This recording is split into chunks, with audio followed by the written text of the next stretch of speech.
Hi guys! Ngayon po ay magluluto po tayo ng egg fuyang. Ayan. Meron po tayong itlog dito. Ayan. Ito po yung gagamitin natin. 6 na itlog po. Tapos, meron din po tayong bean sprout. Ayan. Ay, basa. And naghiwa-hiwa din po tayo ng 2 carrots na medium size. Saka, pang 2 cups na cabbage, repolyo.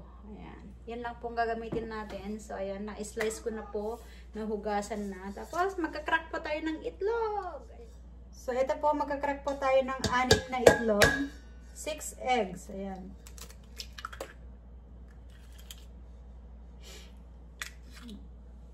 Egg fuyang po yung gagawin natin. So, 6 po na itlog. Crack lang natin.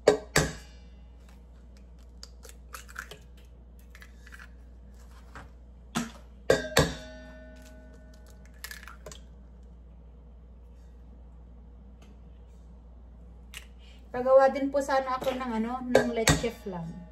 Kaya lang wala si kuya, umalis. Kaya, ito na lang, mag-egg fuyang ulam. Saka nagluto din po ako ng at the same time ng ng beef.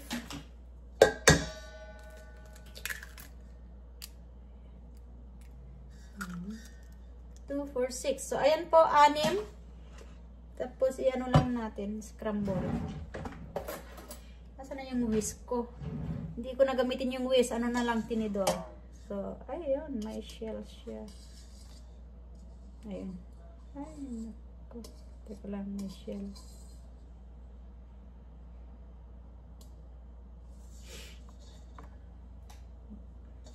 Yan. Ayan po, ang 6 na itlog. Ayan. 6. Tapos, lang.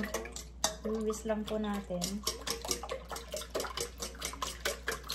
Mas easy kasi pag itong fork yung yung gagamitin ko. Okay, tama na yan. Oops. Ang gawin natin, maglalagay lang po tayo ng soy sauce na 1 tablespoon. Sige, 1 tablespoon na soy sauce. Taran! Ganyan lang.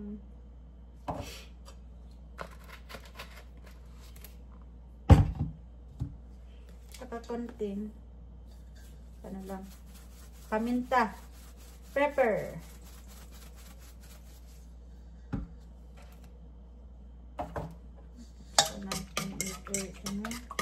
So, magiging magbablock po yan. Konting itlog. Yan. So, ayan na po yung 6 na itlog. Nilagyan natin ng toyo saka paminta. 1 tablespoon na Saka natin ilagay yung ating carrot saka carrot saka cabbage. Ilagay na po natin yan.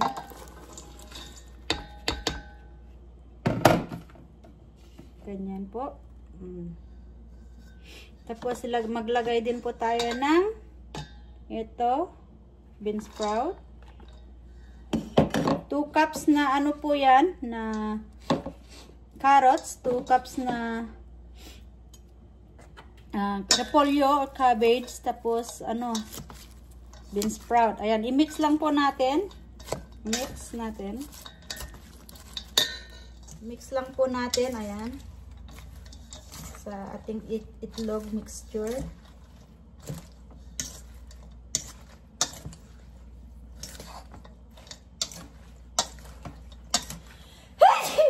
Excuse me. Ayan na. Ayan. Na-mix na po natin.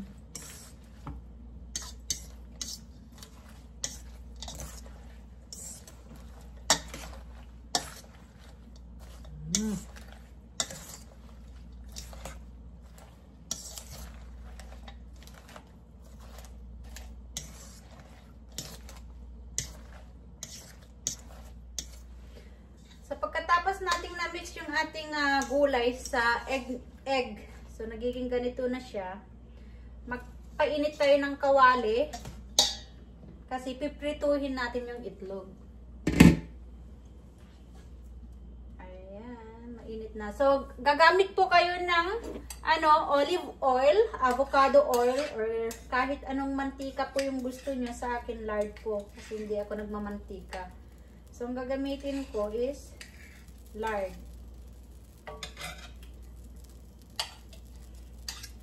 So, ganyan. Piprituhin lang po natin. Asan na yung po? Yung ginamit ko kanina pala. Ayan.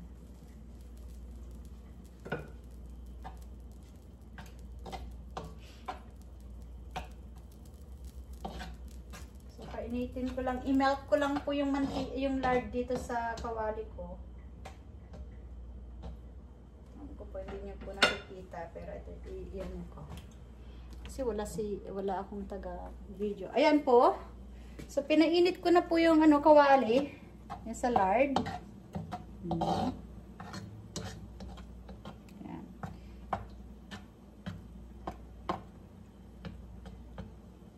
Nagluluto din po kasi ako ng beef. Ayan, beef. Napalambot ko pa.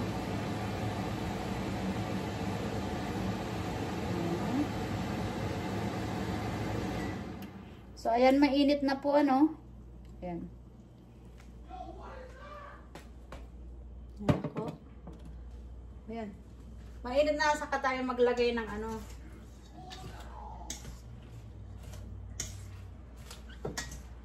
Ito masarap. Ito yung pinaka, favorite ko sa itlog. Yung may, gulay. May gulay.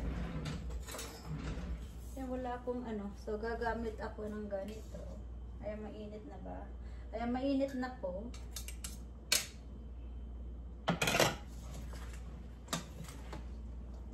Isang ganito, iprito natin.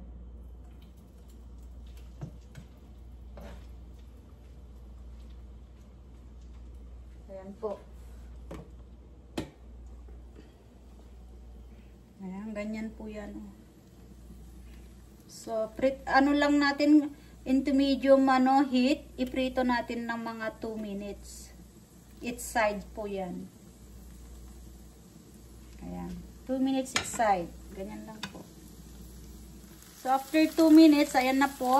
Flip over ko. Ayan, binaliktad ko. So, ganyan na. So, lutuin ulit natin ng another 2 minutes. Tapos, luto na po yan. At gawin natin yung iba pa. So, gawin natin. Ayan. Another.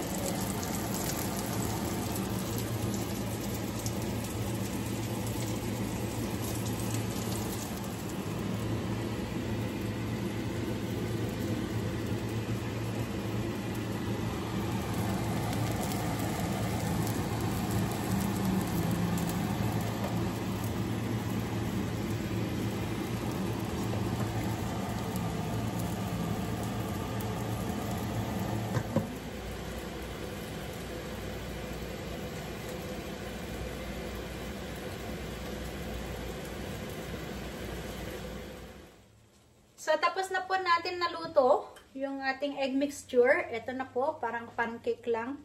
Ayan. Tapos, ang gagawin po natin, gawa tayo ng sauce. Ayan, sauce po niya. Yun ang, nito. So, ayan. Tapos ng ating, diba? Ang sarap po nito. Ito yung favorite ko. So, ayan. So, gagawa po tayo ng sauce niya. So, meron pa akong medium size pan dito.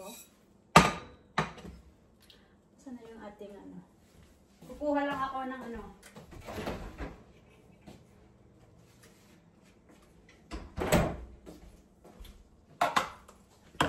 So, ito po yung yung gagawin natin. So, bumili po ako kanina ng chicken broth. Ayan. Chicken broth po. Gagawa ako ng sauce niyan. So, siguro 1 cup lang ang gagawin kong sauce. Marami na itong or gagawa ko ng 1/2. Tignan natin. 1/2 lang. So, ayan. pakuluan lang po natin yung chicken broth. Tapos another soy sauce po.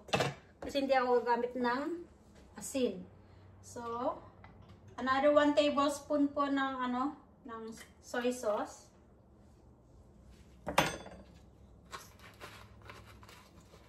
And paminta. Lagyan natin ng konting paminta.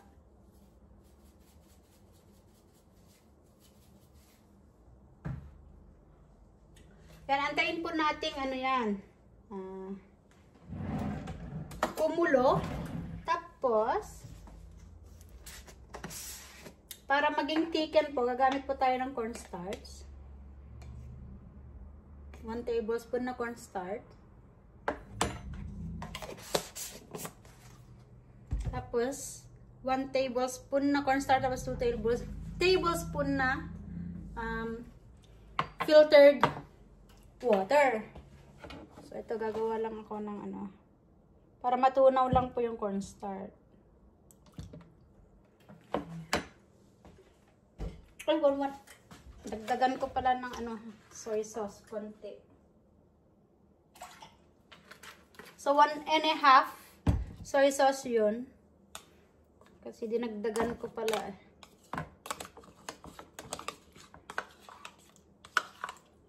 Ayan. Para maging malapo mamaya yung sauce niya.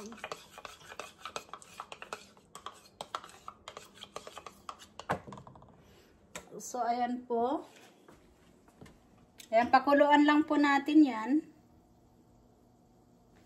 Nilagyan natin ng soy sauce, paminta, tapos yung cornstarch para maging malapot. Yun na yung ating mamaya.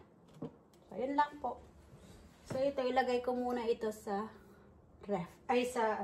oven para maging mainit. Kasi wala pa si kuya. So, para mainit mamaya. Luto na rin po itong natin. Oh, sarap. Ating beef. Naglagay lang ako ng nandito ang seasonings niya. Ayan, masarap na yun. Okay na yun. Dali lang magluto.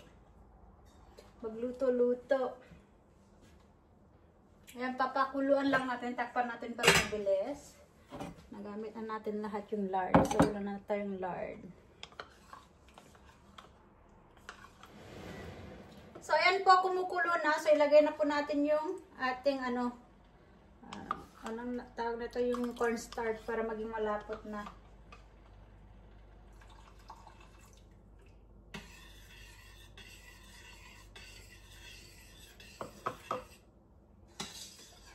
Lutuin lang po natin ng mga 3 to 5 minutes. Ayan, malapot na.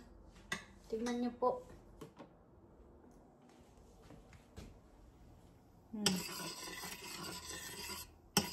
See? Naglalapot na po siya. So, lutuin lang po natin ito ng mga 3 to 5 minutes. Ayan. So, ito po yung sauce natin.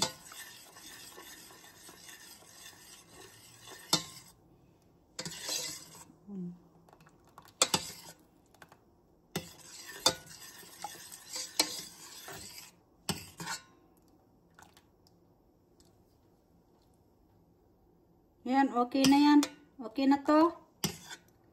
Ayan, okay na tong lapat na to. Ayan. So, ito na po yung ating sauce para dun sa ating egg. Tikman natin kung tama yung timpla.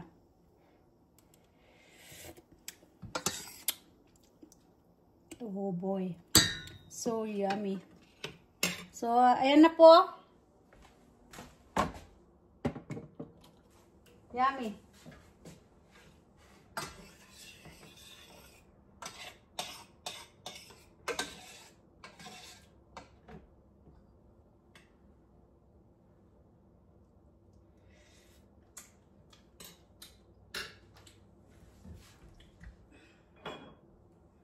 Lagyan ko ng konting asukal, pinch of salt, ay sugar.